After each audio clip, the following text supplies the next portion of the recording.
students, staff, and guests, at this time, we would like to welcome the veterans who've had a great impact here at North Middle School. They will be coming in shortly. Please stand for our veterans when they come in.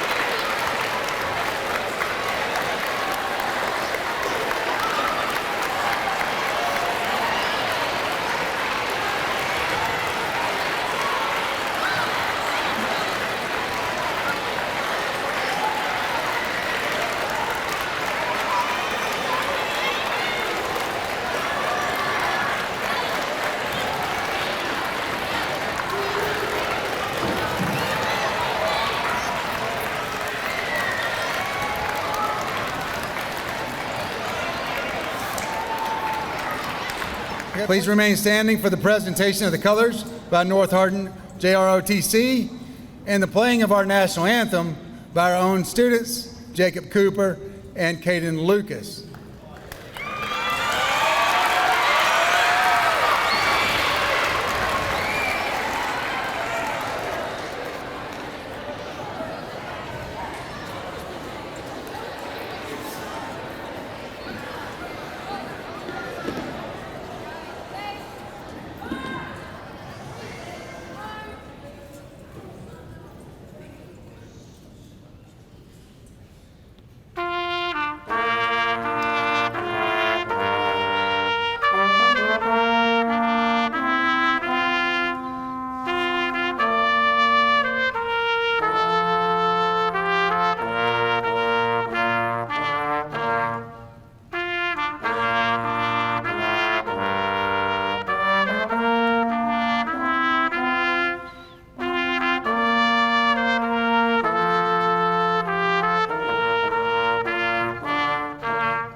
When Francis Scott Key wrote the Star-Spangled Banner almost 200 years ago, he called America the land of the free and the home of the brave.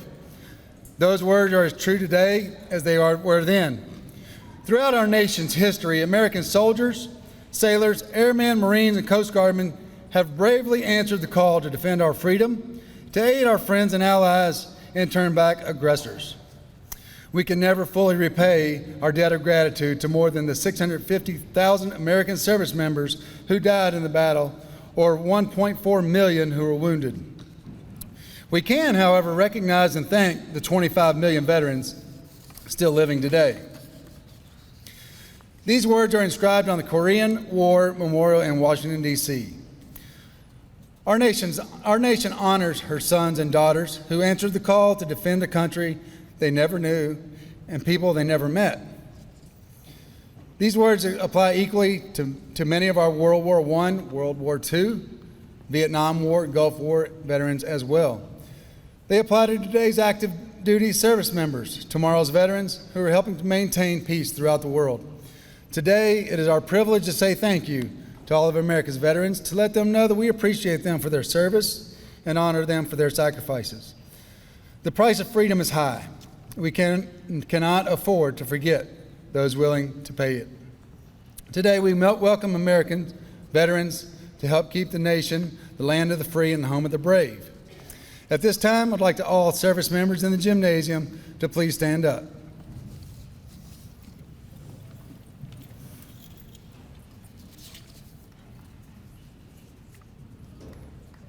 Let's give these veterans a round of applause. And thank you for your service.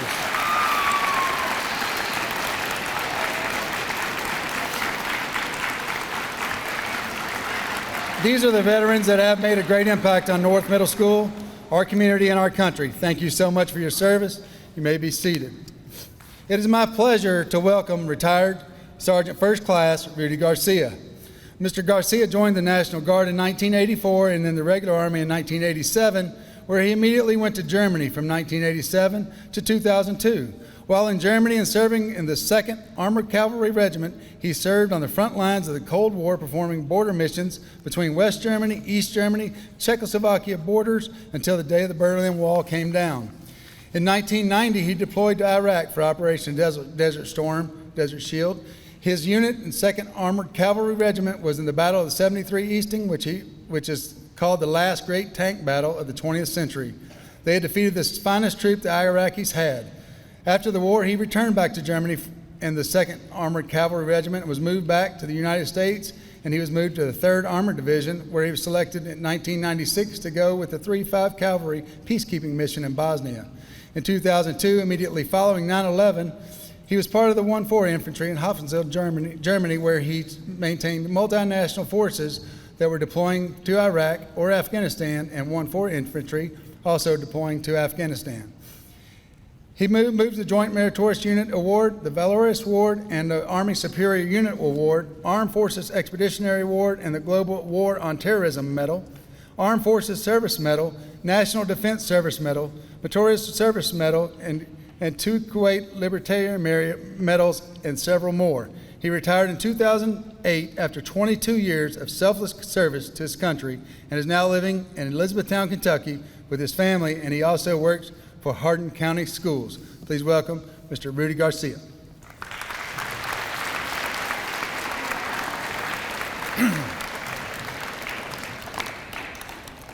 How you doing? Good. I want to thank Mr. Lohman, Ms. Langley, Mr. Kessinger, Ms. Arms, Ms. Hooper, the rest of the North Middle School staff, and you, the North Middle School students, for coming together to celebrate our veterans. Veterans, one more time, please stand up. Let's give them another round of applause, please.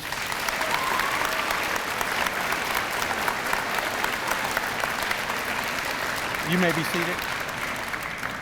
If you are a family member of a veteran, please stand up.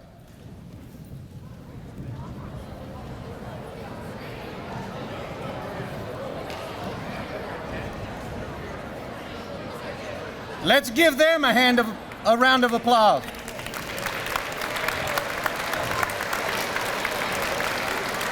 You may be seated.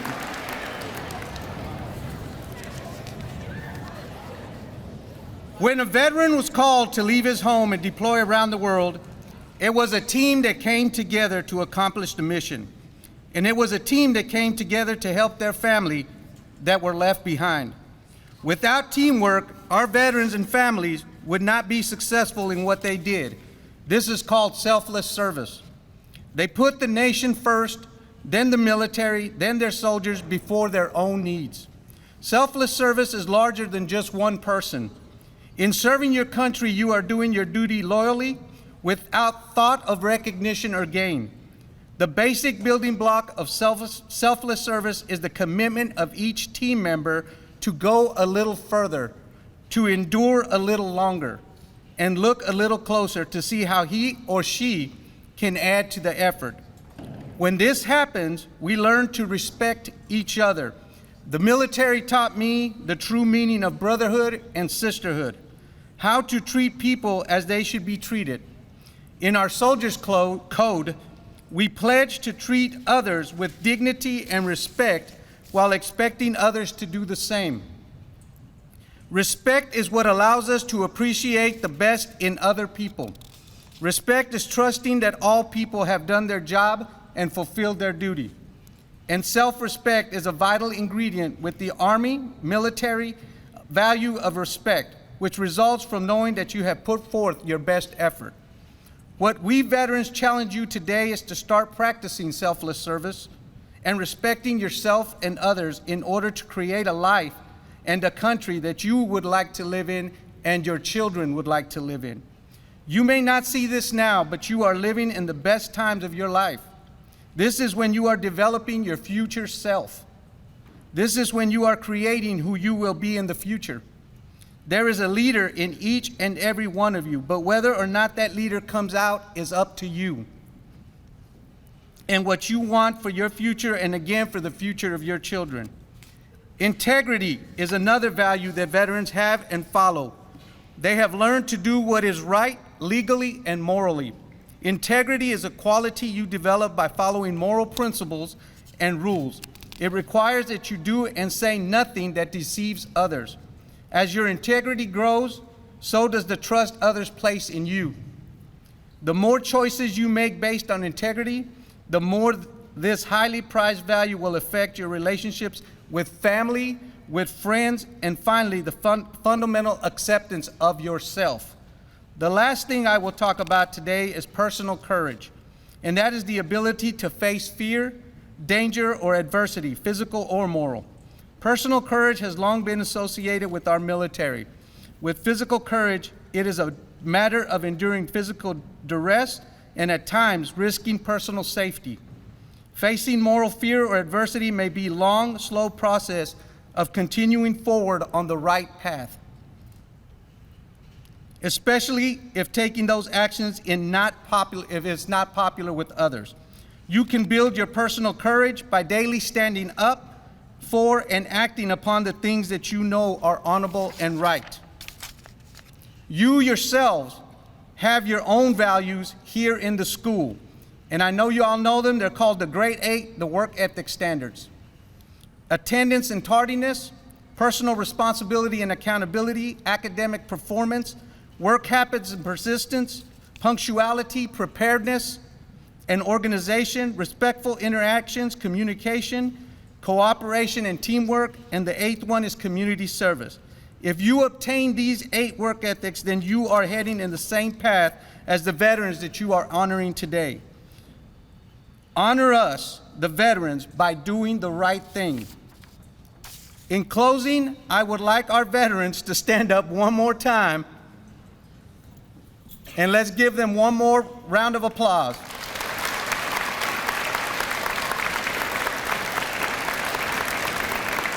You may be seated.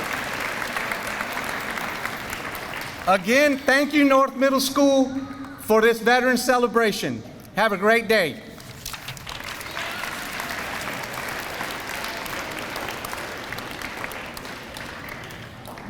Next, I'd like to present to you several of our former students that we are very proud of from the North Hardin JROTC.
Ladies and gentlemen, honored guests, the North Hardin High School Army Junior ROTC Honor Guard will now present the POW MIA Missing Man ceremony. This honor guard is commanded by Cadet Major Dalton Collins, and the members of this honor guard are Cadet Major Casiana Hernandez, Cadet Major Jaden Boykins, Cadet Command Sergeant Major Nathaniel Anderson, Cadet Captain Zani Heradura, Cadet Second Lieutenant Ethan Howard, and I, Cadet Lieutenant Colonel Andrew Parker. I have been given the privilege and honor of introducing and acknowledging this table. This table represents and pays tribute to all the prisoners of war missing in action and killed during all American involvement in her wars, including World War I, World War II, Korea, Vietnam, the Persian Gulf, Operations Desert Storm, Enduring Freedom, Iraqi Freedom, and more. Many have looked at this table and wondered. Let me explain. This table, set for 5, symbolizes the frailty of all the prisoners against their oppressors. Remember, the tablecloth is white, symbolizing the purity of our country's call to arms. Remember, the single candle displayed in the center of the table is symbolic of the families and loved ones who are kept waiting for the return of those so dear to them. Remember, the red ribbon, tied so prominently around the candle, represents the ribbon worn around the lapel and on the breast of the many thousands who bear witness to unyielding determination to demand a proper accounting of all our missing and the return of all Americans from foreign soil. Remember, the salt on the breadplate is symbolic of the tears of the families as they still wait for those so dear to them. Remember, the lemon represents the bitterness of their fate. Remember, the glasses are inverted. They cannot toast with us this evening. Remember, the chairs are empty, for they are not here. Remember, all of you who served with them and called them brothers and sisters, you who depended on their might and strength, you who relied upon them. Remember, for surely they have not forgotten you.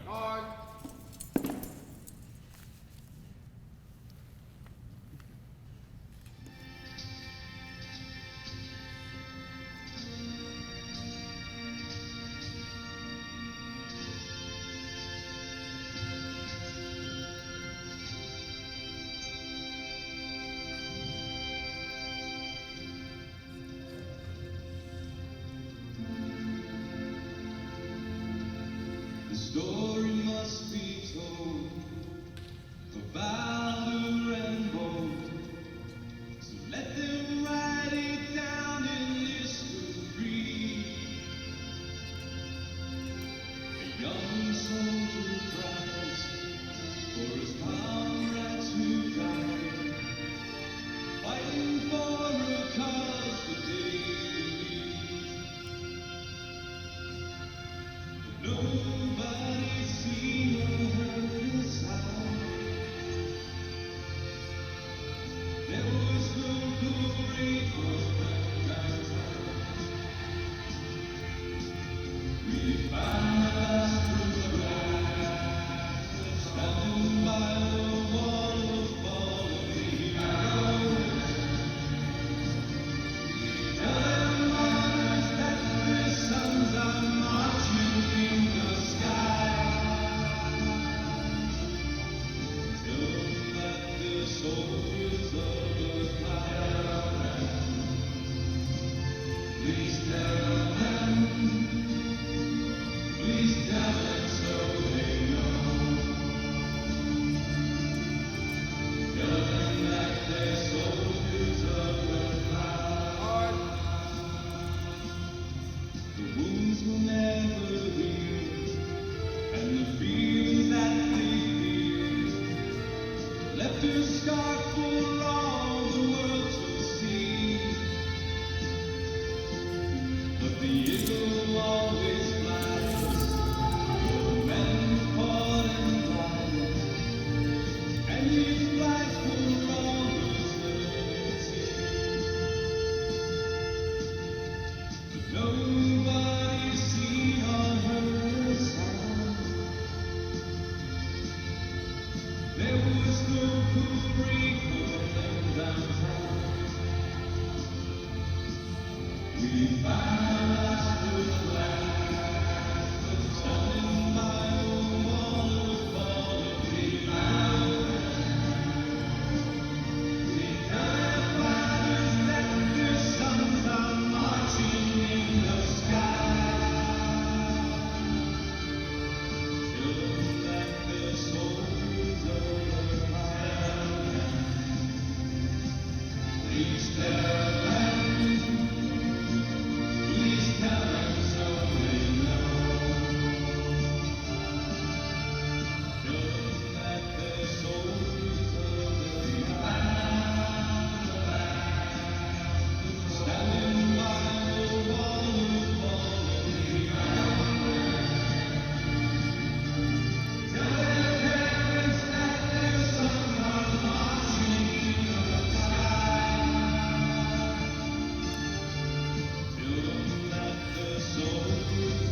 We of the North Hardin High School Junior ROTC Honor Guard wish to thank all the military men and women who took up the call to serve and defend our great nation.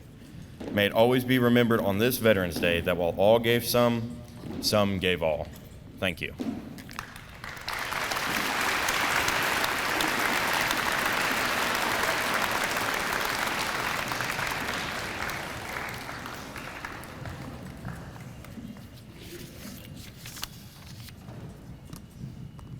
Saying thank you is just not enough, but that's really the best we can say is thank you to all of our veterans. Thank you to all of the family members, all of you who have military family members, and the sacrifices that the families also make to defend our nation. This concludes our ceremony today. I want to thank our students and especially the North Hardin JROTC for being with us today, and most importantly, thank you to our veterans. At this time, we will dismiss our veterans so they do not get trampled by all of our students. So veterans, you are welcome to go back to the library and have more refreshments if you'd like. One more big round of applause for our veterans. Thank you so much.